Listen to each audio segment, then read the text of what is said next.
Oi, tudo bem?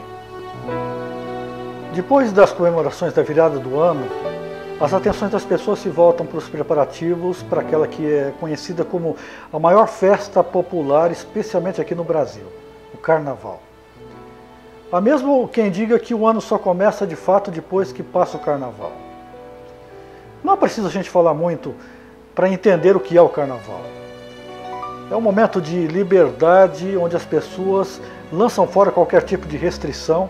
É o momento em que, escondidos atrás de fantasias, ou da ausência das fantasias, as pessoas dão vazão a todo tipo de paixão carnal. É o momento do ano em que qualquer modelo de pecado, qualquer tipo de perversão tem licença para colocar a cara na rua sem nenhuma restrição.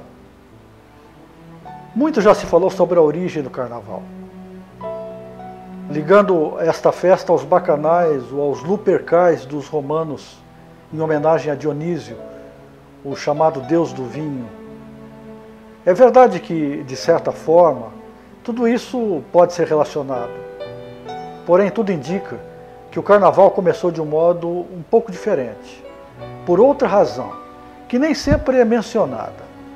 E por irônico que possa parecer, o início desta festa pecaminosa está intimamente relacionada com a prática da religião.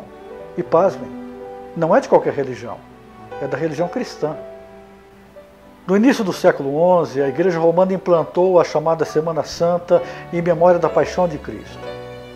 Essa ocasião deveria ser precedida por 40 dias de jejum, a chamada Quaresma. Na verdade, não se tratava de um jejum absoluto, mas da abstenção de carne vermelha, o que para muitos já era um tremendo sacrifício. Desse modo, antes de começar a penitência, já que teriam que ficar 40 dias sem comer carne vermelha, as pessoas começaram a reservar um tempo para dedicar-se literalmente aos prazeres da carne. Comiam tanta carne quanto podiam, para compensar o período em que estariam proibidos de fazer isso. Isto explica o próprio nome. Carnaval vem do latim, sendo que carnes quer dizer carne e vale significa prazeres. Deste modo, tudo começou com a gula, a concupiscência do apetite, mas foi se ampliando e logo passou a abranger cada sentido do corpo. E para disfarçar, as máscaras, como se as máscaras pudessem camuflar o pecado. Para encerrar o período, programavam uma quarta-feira de arrependimento, a chamada quarta-feira de cinzas. Na verdade, era o pecado deliberado com arrependimento programado. O mais triste de tudo é pensar que as boas intenções de uma tradição religiosa acabaram se tornando pretexto para impulsionar a prática do pecado e do afastamento de Deus. Talvez, amigos, o maior perigo que nos assedia hoje é justamente permitirmos que na nossa vida as coisas de Deus, que deveriam ser usadas para aproximar-nos de Deus, sirvam para nos afastar dele. É triste, mas é verdade que muitas vezes a prática da religião se torna apenas uma fantasia atrás da qual nós nos escondemos. Ou pelo menos julgamos que estejamos escondidos.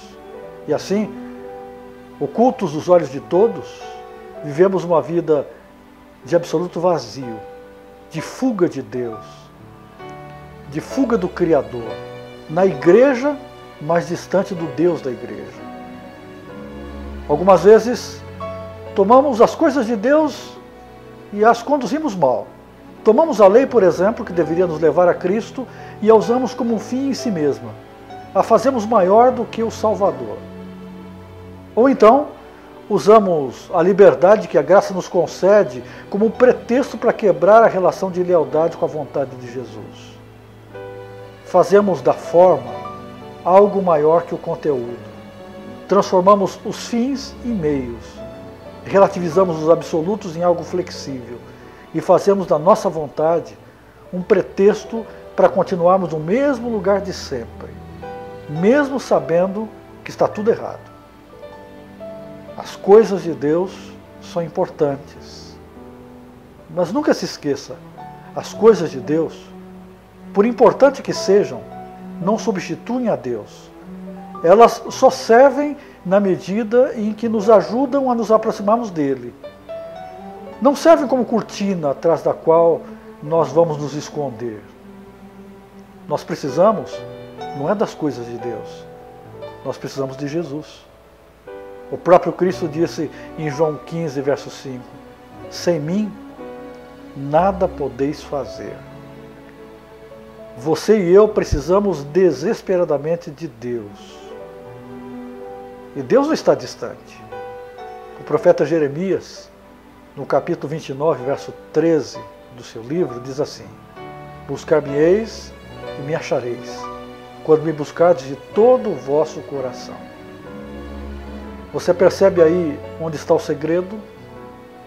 Todo o coração. Todo o coração. Isso significa coração inteiro, não dividido, onde o próprio Senhor é o fim em si mesmo, e não um mero detalhe, apenas um pretexto, apenas um adorno a mais. Ou Deus é tudo, ou Ele não é absolutamente nada. Nós precisamos de uma religião assim, se quisermos ser felizes e abençoados.